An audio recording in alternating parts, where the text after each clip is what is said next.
Mateus capítulo 16, do versículo 13 ao 17. E chegando Jesus às partes de Cesareia de Filipe, interrogou os seus discípulos, dizendo: quem dizem os homens ser o Filho do Homem? E eles disseram: uns João Batista, outros Elias, e outros Jeremias, ou um dos profetas. E disse-lhes ele: e vós, quem dizeis que eu sou? E Simão Pedro respondendo disse: tu és o Cristo, o Filho do Deus vivo. Quem crê nesta palavra pode dizer um bonito amém. Permaneça com a sua Bíblia aberta, assente-se e vamos a um raciocínio. Eu disse sábado à noite aqui pregando para os alunos do CTM, para aquele público de irmãos que estavam aqui adorando a Deus naquela formatura, que havia uma preocupação do apóstolo Paulo em dizer para Timóteo que ele deveria cuidar bem do Evangelho. Guarda o Evangelho. E eu expliquei para os irmãos que guardar o Evangelho era exatamente preservar a genuinidade desse Evangelho que tem como coração a mensagem de Jesus. E aí, eu ando ouvindo, eu gosto muito de ouvir outros colegas, ouvir outros pregadores, ouvir outros irmãos, eu aprendo muito. Pastor Romão aqui, Romão e outros, eu ouço os irmãos daqui, de Blumenau, estou sempre ouvindo e outros. E eu tenho notado que parece que a igreja está precisando de redescobrir alguma coisa em relação à pessoa de Jesus e redescobrir a beleza de Deus em Cristo Jesus. Quando você ouve mensagens pregadas aqui nesse púlpito, porque aqui há um cuidado da liderança dessa igreja, e não deixar trazer coisas que não têm fundamentação bíblica. As mensagens são bíblicas, as mensagens são ortodoxas, as mensagens são centradas na palavra de Deus. E eu acho que esse é o grande desafio. Primeiro, redescobrir a beleza de Deus em Cristo Jesus, porque foi Deus que se fez carne. Eu gosto de dizer que quando Deus foi fazer o homem, olha aqui para minha mão, Ele pegou no barro, amassou o barro, quando Ele foi fazer o homem. Mas quando Ele foi salvar o homem, Ele não pegou e amassou o barro, Ele entrou dentro do barro.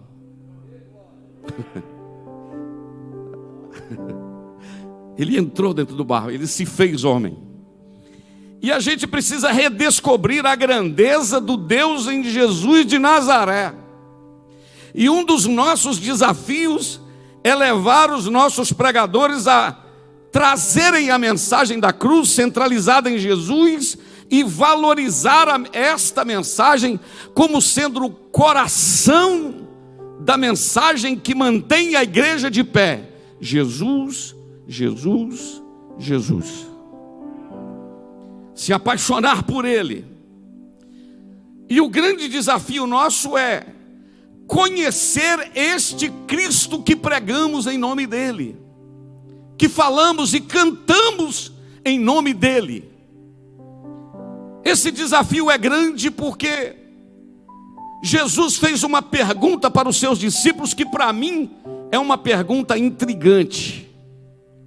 E eu vou abrir um parêntese antes de prosseguir aqui para dizer que quem conhece Jesus vai até o fim por causa de conhecê-lo, motivo de conhecê-lo. Eu estava vendo Paulo dizendo a Timóteo, eu li agora à tardezinha, quando Paulo disse na sua primeira epístola, capítulo 1, ou na sua segunda epístola, capítulo de número 1, versículo de número 13, Paulo disse assim: Timóteo, não preocupa não, eu estou sendo oferecido em aspersão de sacrifício, e o tempo da minha partida está muito próximo, mas você fica tranquilo, porque eu sei em quem eu tenho crido.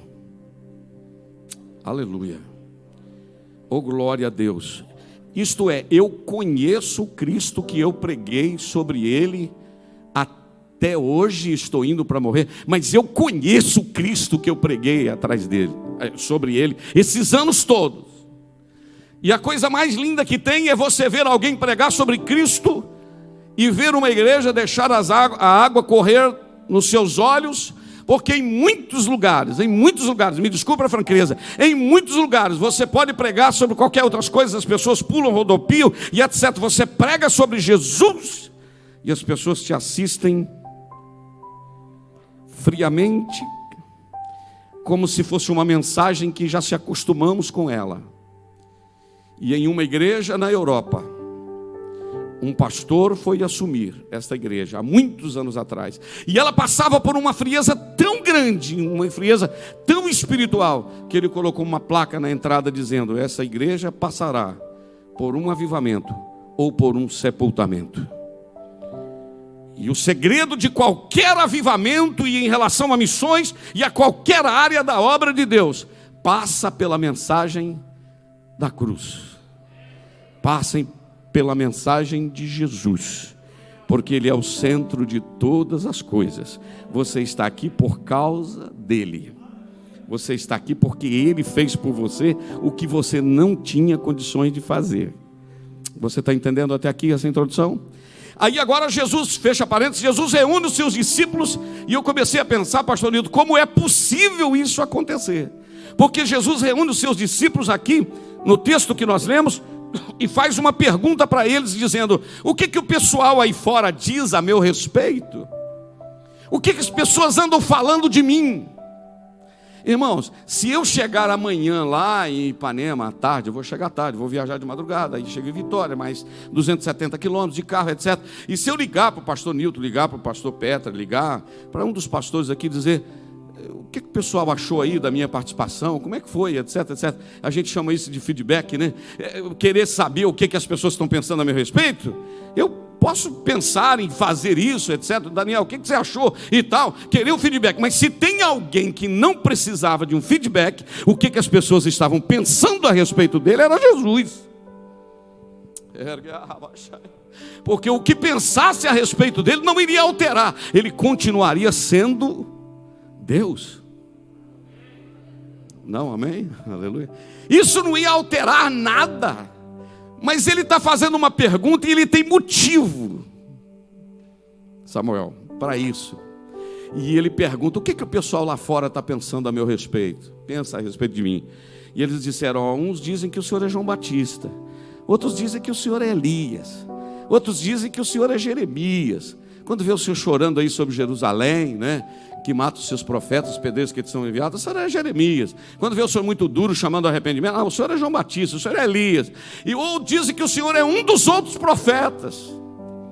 Aí Jesus falou: então tá bom, é isso que eles pensam de mim?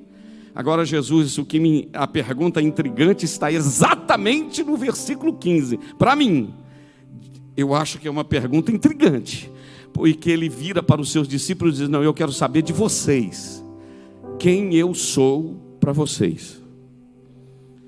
Eu quero saber é aqui, na porta da minha cozinha. Porque esta pergunta, ela é feita, aleluia, Jesus queria saber, e isso sabe de quem? Daqueles que ele havia escolhido, dizendo: deixa tudo e eu vou fazer vocês pescadores de homens. Jesus está perguntando para quem havia recebido uma vocação especial. Jesus está perguntando isso para quem havia presenciado milagres.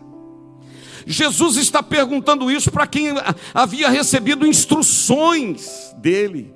Jesus está perguntando isso para quem havia feito viagens missionárias com ele.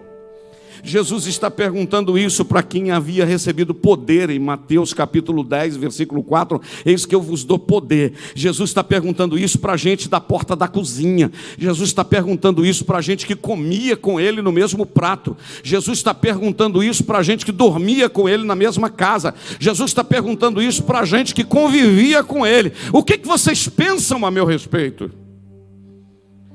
E você vai entender o que eu estou querendo dizer, que viver num ambiente de milagre, viver onde se fala de Jesus, viver onde se canta com Jesus, não é garantia de que conhecemos Ele. Aqui está o desafio. E aí eu comecei a perguntar: será por que Jesus fez essa pergunta para a gente tão próxima? E eu busquei algumas respostas e talvez seja este o motivo, os motivos que Jesus perguntou quem eu sou para vocês. Porque os irmãos dele não acreditavam dele. João capítulo 7. João, aquele que havia dito, eis o Cordeiro de Deus que tira o pecado do mundo, estava na cadeia para morrer. E mandou alguém perguntar a Jesus: o Senhor é Jesus mesmo ou ainda vem outro ainda? Aí Jesus não falou que era e nem que não era. Só falou com ele: diga para ele que os paralíticos estão levantando. Diga para ele que os demônios estão indo embora. Diga para ele que está sendo pregado o reino do céu. Diga para ele que diga para ele que os mortos estão ressuscitando. É isso aí. Jesus mandou falar com ele, porque o próprio João questionou, teve um momento de questionamento: será que eu conheço ele mesmo? Jesus talvez tenha perguntado isso porque numa noite, em Mateus capítulo 8, Jesus então dentro do barco, dormindo na popa do barco, eles foram lá acordá-lo e Jesus levantou e disse: mar, acalma, vento, aquieta, para por aí. E o vento ficou, o mar ficou tranquilo, o mar ficou calminho. Aí os discípulos olharam para o outro e disseram: que homem é este que até os ventos e o mar lhe obedecem? Talvez Jesus estava perguntando porque quem eu sou para você, porque tinha gente que já tinha visto ele fazer tanta coisa, mas ainda assustava quando ele operava um milagre. Você está entendendo o meu raciocínio?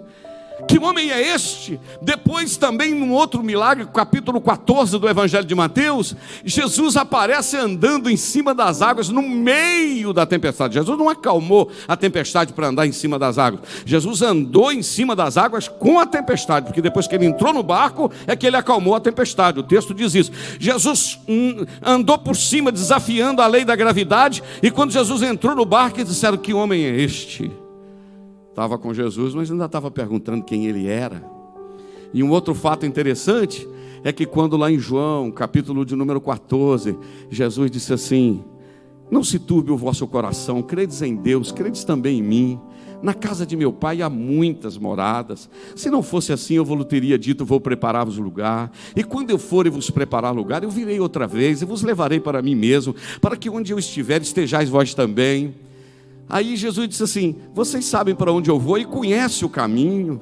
Aí o Tomé tomou a palavra e disse assim: Senhor, fala para a gente para onde o Senhor vai, porque a gente não sabe ainda para onde o Senhor vai. Olha a pergunta dos camaradas.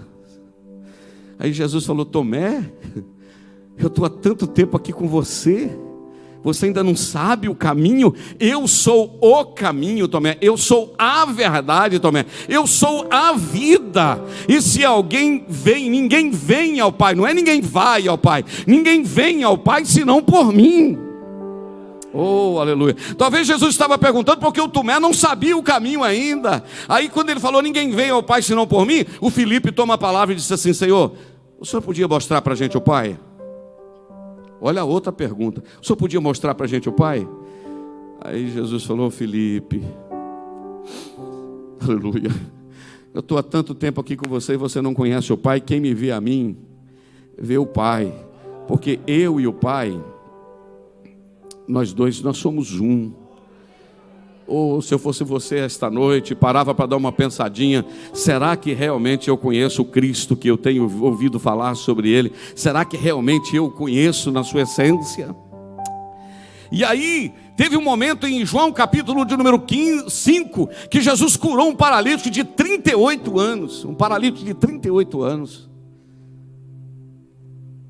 E ele mandou ele andar e ele foi embora carregando a cama e saiu. Alguém tentou dizer: você não pode carregar a cama? Ele disse: se pode, eu não sei. O homem que me curou lá é que mandou eu carregar a cama. Sabe o que aconteceu? Jesus uns dias depois encontrou com ele lá no templo e falou: olha, cuidado para não te acontecer coisa pior e tal. Aí ele falou: é o Senhor que me curou, né? Você acredita que o camarada que Jesus tinha acabado de curá-lo não conhecia ainda? Quem é que tinha operado o milagre na vida dele? Irmãos, por que o senhor está pregando isso, pastor Jander? Porque o meu medo é de termos gente que canta, levanta a mão, que adora, que vem para os cultos e etc, etc. E vem, é possível então termos uma igreja que canta em nome dele e ainda não conhecer realmente quem ele é? E eu, para caminhar, para concluir aqui a parte final da minha palavra, eu gostaria de lhe dizer: o desafio nosso esta noite é: quem é Jesus para você? Quem é Jesus para nós? nesse momento de pandemia, nesse momento de dúvida, nesse momento de dificuldades, quem é Jesus? E eu vou lhe dizer que a única coisa que vai nos manter firmes na presença do Senhor, para caminharmos até o fim, é conhecer verdadeiramente quem Ele é.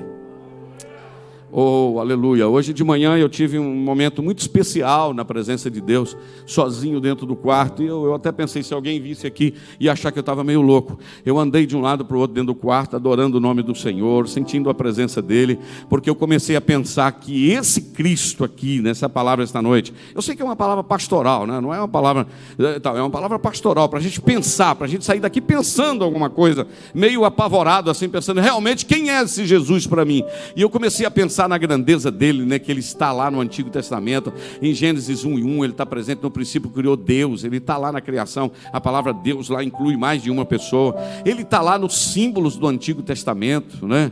Ele está lá na criação do homem, façamos o homem à nossa imagem, ele está lá na confusão da Torre de Babel, desçamos e confundamos, ele está lá na rocha que saiu água, ele é o tipo da rocha que saiu água, que foi ferida, ele está lá tipificado no cordeiro de Moisés, que pegou o sangue e passou nos umbrais das portas, ele está lá, tipificado nisso no Antigo Testamento, ele está lá no livro do Salmo 22, quando Davi disse, Eli, Eli, lama sabachthani, isto é, Deus meu, por que me desamparaste? Mas ele não está só no Salmo 22, ele está também no Salmo 23, quando Davi disse, ele é o meu pastor e nada me faltará. Mas ele não está só no 23, ele está também no 24, quando Davi disse, levantai, ó portas, as vossas cabeças, que está chegando aí o Rei da Glória. E alguém pergunta, quem é esse Rei da Glória? E alguém responde, o Senhor poderoso na guerra, Ele é o Rei da Glória. Aí alguém pergunta uma outra estrofe do hino e diz, levantai, ó portas, as vossas cabeças, porque está chegando aí o Rei da Glória. E faz outra pergunta, quem é este Rei da Glória? Aí ele diz, o Senhor dos exércitos, Ele é o Rei da Glória.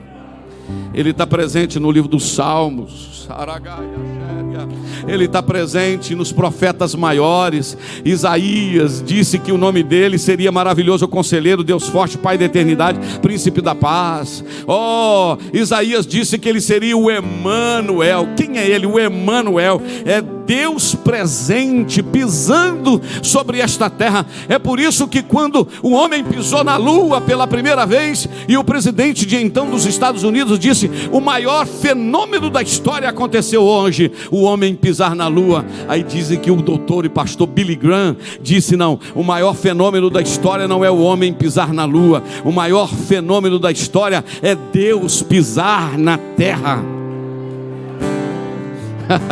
O maior fenômeno da história é Deus pisar na terra.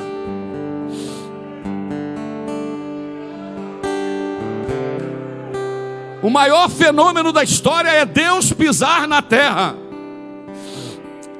É Ele se fazer carne por causa de mim, por causa de você. Grande amor de Deus.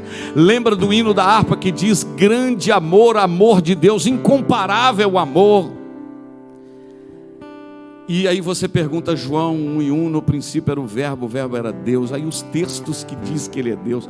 Aí você caminha pelos evangelhos. Aí você entra nas epístolas de Paulo chamando Ele de Deus, não é? Colossenses capítulo 1, Filipenses 2, que não teve por usurpação ser igual a Deus, mas aniquilou-se, tomou-se forma de homem. Aí você caminha pelas epístolas gerais, aí você vai lá no livro de Hebreus, ele é chamado de o sumo sacerdote, que entrou no Santo do Santo uma vez por todas. O véu do templo rasgou de alto a baixo, quando às 3 horas da tarde ele disse, tetelestai, ele disse, está consumado. Aí o véu do templo rasgou de alto a baixo. Aí aquele lugar que o sumo sacerdote, Andrei, entrava uma vez só por ano, agora ele rasgou o véu de cima para baixo, não é de baixo para cima, é de cima para baixo, porque a salvação vem do céu para a terra. O véu do templo rasgou, agora eu posso entrar lá no Santo do Santo. Agora você pode, lembra onde você esteve e veja onde você está hoje. Então Ele é esse que rasgou o véu com o seu brado. Ele é aquele, o sumo sacerdote. Deus teve um filho sem pecado, que foi Jesus, ele, mas não teve nenhum filho sem sofrimento. Ele sofreu por mim, sofreu por você. Aí você vai para o livro de Apocalipse, ele aparece a João dizendo: eu sou o alfa e o ômega, o primeiro e o último, eu tenho a chave da morte, do inferno. Aleluia. Ele é o leão da tribo de Judá, e você encontra ele na Bíblia com essas definições, sendo Deus, sendo chamado de Deus, os mesmos atributos do Pai, os mesmos atributos do Espírito, os mesmos atributos do Pai e do Espírito ele tem, eterno, onipresente, onipotente. Ele é completo, ele é Deus. Aí eu estava pensando nisso de manhã e achei um papelinho que eu tenho dentro da minha Bíblia de muito tempo, e eu achei muito interessante. E que eu anotei aqui assim: eu gosto do Cristo, que é Kyrios, que é Senhor, que é Deus. Eu amo pregar sobre esse Cristo que é Deus. Eu amo falar que Ele é de eternidade a eternidade. Eu amo dizer que Ele é o mesmo ontem, hoje e eternamente. Mas deixa eu te falar uma coisa: eu amo também o Cristo, que como bom samaritano, quando o levita passou de largo de quem estava caído, quando o sacerdote passou de lado, ele foi lá, abraçou, te pôs nos braços, te levou para a hospedaria e disse: cuida dele, e quando eu voltar, eu pago tudo que você gastou. Eu amo Cristo, que chora com Maria quando Lázaro está no sepulcro. Eu amo também o Cristo, aleluia, que para com a mulher samaritana, aquela mulher de 5 maridos e o 6º não era dela. Mas Jesus para com ela e diz: ah, se tu soubesse quem é que está te pedindo água, tu lhe daria água viva. Tu lhe pediria e ele te daria água viva. Eu amo esse Cristo, aleluia. Eu amo esse Cristo que cansava e tinha que parar para descansar, e aí Ele pode levar você ao descanso. Eu amo o Cristo que ama, eu amo o Cristo que olha para Pedro quando Pedro o negou e continua amando-o e não desistiu dele. Eu amo o Cristo que sente o que eu sinto. Eu amo o Cristo que, como eu, passo por lutas e tribulações, Ele também passou. Eu amo Cristo que quando eu choro, Ele sabe: meu filho, eu vou te consolar porque eu passei aí. Eu amo Cristo que passou por desânimo. Eu amo Cristo que passou por medo. Passa de mim esse cálice. Eu amo Cristo que te entende como você é. Aleluia. Você consegue entender isso aqui esta noite? E o grande desafio nosso é conhecer este Cristo. Aleluia. Que quando nós olhamos as atitudes dele, o Cristo que valorizava pessoas, o Cristo que teve compaixão, aleluia, do pobre, miserável, endemoniado de Gadara, o Cristo que estava recebendo a mulher Cirofenícia, que ela disse: tem misericórdia da minha filha que está terrivelmente endemoniada. E os discípulos diziam: manda essa mulher embora que ela está perturbando. E ela chega perto de Jesus e Jesus disse: eu não posso tirar o pão da boca dos filhos e dar para os cachorrinhos. Mas ela cai aos pés de Jesus e adora Jesus. Vou repetir: ela cai aos pés de Jesus e ela adora Jesus. E quando ela adora Jesus, ela disse: Senhor, eu sei, Senhor, que o Senhor não pode tirar o pão da boca dos filhos e dar para os cachorrinhos, mas os cachorrinhos alimentam das migalhas que caem da mesa do seu Senhor. Será que dá para o Senhor fazer alguma coisa por mim? Aleluia. E Jesus passa em cima da lei, Jesus passa em cima de tudo em nome do amor. E Jesus ama aquela mulher e diz: seja feito como tu queres. Porque o coração de Jesus era um coração quebrantado. Ele te trouxe aqui esta noite e dizer: eu quero me revelar a você, eu quero me revelar a você, eu quero que você me conheça, porque eu quero te levar você a um lugar que você ainda não foi. Que Deus tenha misericórdia de nós, irmãos, obreiros, pregadores, cantores, ensinadores, que nós nos apaixonemos por Jesus a cada dia. Não dá para viver sem Ele, não dá para viver sem a presença dEle. Se apaixona por Ele, sinta o abraço dEle aqui esta noite, e sabe o que Ele vai te fazer? Ele vai te apertar no peito e vai dizer: você não merece, mas eu te amo pelo amor e pela misericórdia. Eu amo Cristo que atravessa o mar da Galileia por causa do gadareno. Eu amo Cristo que para com a mulher de Naim, da cidade de Naim, que está levando o seu único filho para ser sepultado. E ele diz para ela: não chores mais. Eu amo esse Cristo que me entende e que consola das minhas tristezas e das minhas aflições. Eu amo Cristo que me chamou quando eu ainda estava no ventre da minha mãe. E eu conto e termino. Meu pai morava na zona rural, lutando com muita dificuldade. Foi à cidade. Eu sou o primeiro filho da casa do meu pai. E a minha mãe já estava 3 dias lutando com 2 parteiras no trabalho de parto, e eu não nascia. Meu pai foi à cidade, pediu socorro ao único médico que tinha. Ele não quis ir. Ele disse: não vou e tal. Tenta lá com as parteiras. No dia seguinte, o meu pai voltou, procurou um farmacêutico que disse: eu vendo um porquinho que eu tenho lá em casa, e eu te pago, mas vai lá para salvar pelo menos a vida da minha mulher, porque o menino já morreu. E aquele médico e o farmacêutico, com muita má vontade, foi à roça, a zona rural onde meu pai morava, de favor, no sítiozinho do meu avô. E quando ele chegou lá, fez uma operação brusca na minha mãe, colocou um aparelho chamado fórceps.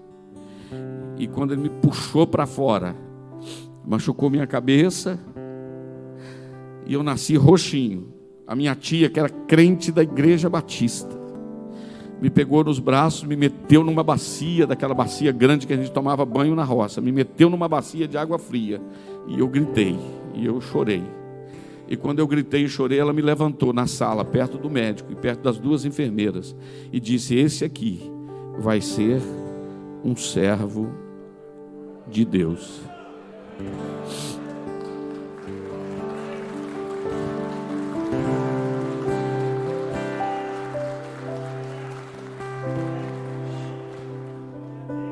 Eu amo Cristo que não deixou você morrer, para que você estivesse aqui hoje à noite.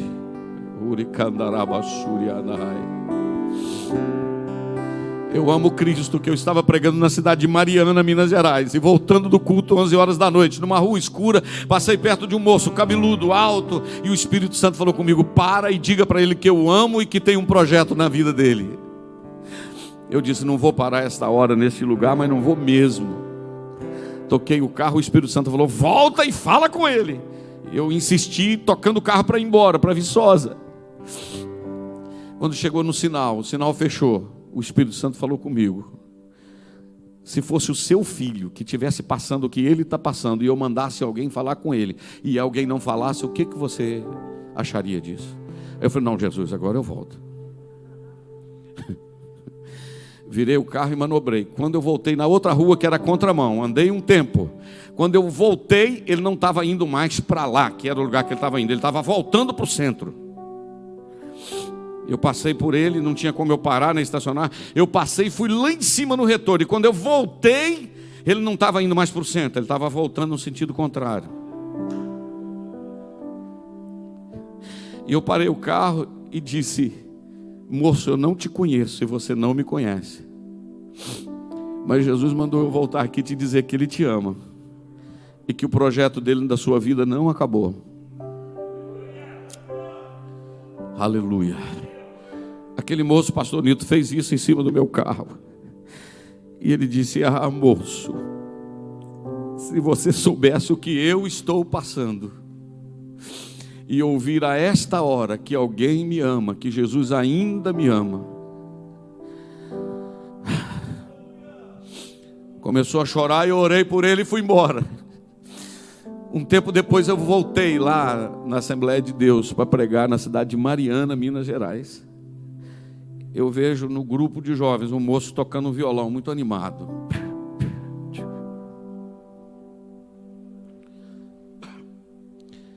Quem conhece, garante.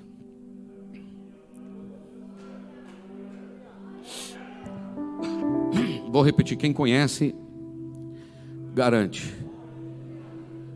Quem eu sou para você? É a pergunta esta noite. Eu disse que seria uma palavra pastoral. Eu não vim aqui para você empolgar você.